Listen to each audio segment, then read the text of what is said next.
N'oubliez pas The Expanse. C'est vraiment l'une des meilleures séries de science-fiction qu'on ait pu avoir de ces 10 dernières années.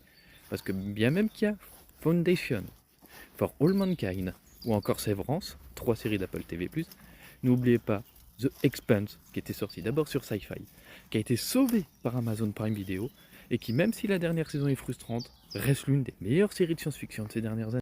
N'oubliez pas le Kant, pour ceux qui auront la ref. Bien qu'au scénario souvent compliqué, cette série fait sûrement preuve d'un réalisme spatial absolument dingue. Non, parce que l'espace est un véritable danger pour tous les êtres vivants, et cette série le représente bien. Même tout ce qui va être mouvement de vaisseau, tout ce qui va être voyage, tout ce qui va être même voyage à très haute vitesse, tout est réaliste. Ça pourrait se passer tel quel dans notre monde si on arrivait jusqu'à là. Et même par rapport à tout ce qui est colonisation, parce que dans cet univers avec un lore tellement bien écrit, où on a la Terre, on a la MCRN sur Mars, et on a la ceinture. Et on a des conflits entre les trois nations, parce que Mars est indépendante, la ceinture veut son indépendante et déclare souvent la guerre, mais c'est absolument génial.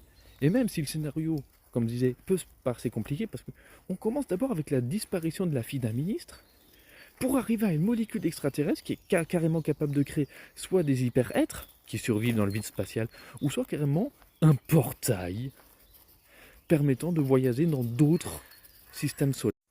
Cette série, elle dispose vraiment de tout un panel de personnages aussi divers et variés que les autres, avec tous des visions et des points de vue de chacune des trois factions, que ce soit la ministre indienne sur Terre, que ce soit une soldat martienne, ou encore que ce soit justement un équipage de miniers de la ceinture, ou voire même mon préféré Miller, un inspecteur, un flic de la ceinture sur Eros.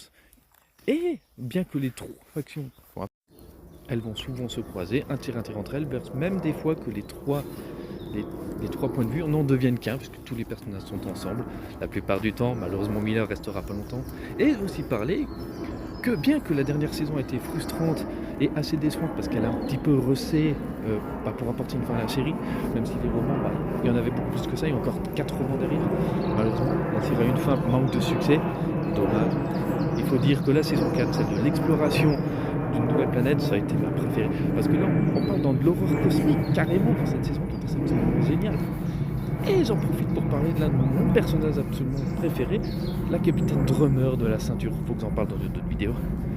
On arrive aussi à un mec qui balance des metteurs sur la Terre, Marco Inaros, qui est l'antagoniste le plus charismatique de cette série. Mais oui, mais en plus, je parle de Miller, mais j'oublie James Holden et l'équipage du Razorback, grand héros de cette série, qu'on adore suivre, qu'on pleure et qu'on rit avec eux. Non, n'oubliez pas The Expanse, regardez The Expanse.